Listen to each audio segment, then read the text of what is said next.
Jeff B says, like that, streaming services compete, but the expenses. I know you add them all up. Every single streaming service has at least that one show that you're like, damn, I want to watch that show. Everyone else is watching that show, or at least it feels that way. So you feel like you have to get every single one.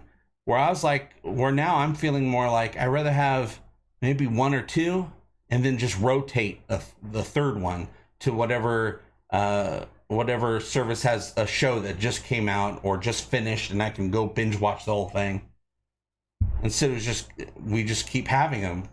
Like Netflix. I canceled Netflix a month ago, and I hardly miss it at all, you guys. At all. But I wrestled with it for a couple months. Should I cancel this? I've always had it. I've always had Netflix.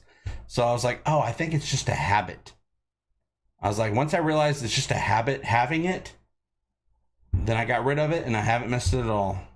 I even forget that I don't have it. Oh, we're talking about Hulu subscriptions. Jeff B says we will be letting Hulu go next month, sadly. See, I love Hulu. I've had Hulu for about a decade, because that's where, if I'm ever in the mood to watch modern television episodes, I watch it on Hulu. I watch my Jeopardy on Hulu. They have great movies on Hulu, great shows. Though, I will say, and this is a little point against, just like a lot of other streaming services, like Netflix, they're getting a little pricey. That's why I canceled Netflix, I canceled Paramount, I canceled HBO Max, because they're all kind of pricey, especially when you add them together. I love Hulu, but Hulu is getting a little pricey. But luckily, Hulu gave me a great deal on Disney Plus. It was like $2.99 a month, just to have both, because I have both services. So I'm digging Disney Plus for just a few shows. I very rarely watch Disney Plus stuff. There's a lot of stuff people love on there, the Star Wars stuff, all the Marvel stuff. But now I pick and choose, and I very rarely find anything that piques my interest enough for me to click play, especially since almost everything now that's quality that people are interested in are 10-hour seasons of a show. You have 8 or 10 hours, and so I'm starting it, and I'm like, I don't know if I want to spend that time. I have a hard time spending time watching television. I've told you guys this before. But yeah, Curtis Tate right there. I just talked to Jessica about this the other day, about briefly get 1 month of Paramount Plus just so I could watch Ghosts. Ghosts is a great show. The British version and the American version are both great. I highly recommend Ghosts if you guys have access to it. Both of them. Watch them both. They're similar stories, but they have different things that happen on the British one and the American one. Different ghosts, different points of reference on the different shows. Totally recommend it, you guys. Medallion, we went backwards, thought we were escaping cable-like practices. Exactly. Curtis Tate, in my day, we had 3 channels and we liked it. Yeah, it's just like when you go to, like when I was young, I worked at Starbucks and there's a million things on the menu. And, a parent would come in with their kid. They're like, oh, what do you want? And they look at the menu. I'm like, it's too much stuff for a kid or even a person to choose between. You're never going to be fully happy with your choice, because you could have chose these 8 other things as well that might have been good, might have been good enough, might have been better. So we have so many choices these days that we can't never fully be happy with the thing that we choose.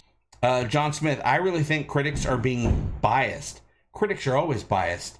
Their main thing is getting you to click on whatever they're doing, their posts, their videos, whatever. They're just trying to get that click. So most of them in this day and age go negative, because negative gets the clicks. So I don't trust any critics. I don't even trust myself, because the way I feel about something I've watched all depends on my mood in the first place. It's just all about having that scoop, whether you make it up or not. Oh, I know a guy who knows a guy who says, to the source, always to the source. Here, whenever we can, on this channel, whenever I can give you a scoop, it's because I talked to somebody directly from the Orville. Anything else is just speculation. And you guys know I love to speculate wildly. I hear people say Black Adam is good. I've lost interest in those types of movies. Maybe if it comes to one of the streaming services, I'd probably watch it, but I don't feel compelled to actually go to a movie theater. But I hear a lot of people saying they liked Black Adam. The critics hate it, but that's what critics do nowadays. They go with whatever choice they feel might get more attention. So if they like something, it's only because they feel that will get them the attention. If they don't like something, aka 98% of the time, they feel that will get them the attention. Because there's so many critics. You got to compete. Just like with the streaming services, you got to compete. So they all got that one show that they feel everyone's going to want to watch. Oh, another thing about streaming service competition. So Disney, of course, for a couple of years now has owned the Orville, has owned Fox, has owned Hulu. Hulu is a Disney joint, you guys. The Orville is a Disney joint. We don't even know if there will be a Hulu in a couple of years. What if Disney Plus absorbs all of the Hulu content? So just so they could consolidate and not have to split all the revenues between the two different services. What if they just have the one service and it's worldwide? Because Hulu is Disney is worldwide. Hulu's an American thing.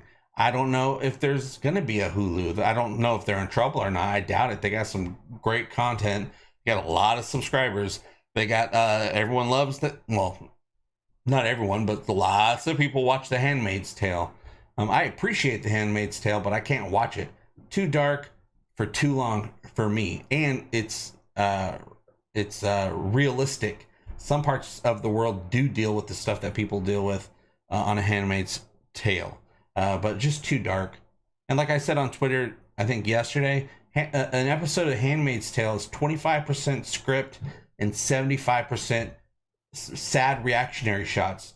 Just long shots of someone's reaction. They're absorbing whatever is happening. They're going crazy, and you can see them going crazy. And then later in the next episode, you see them becoming sane again, but then they go crazy again.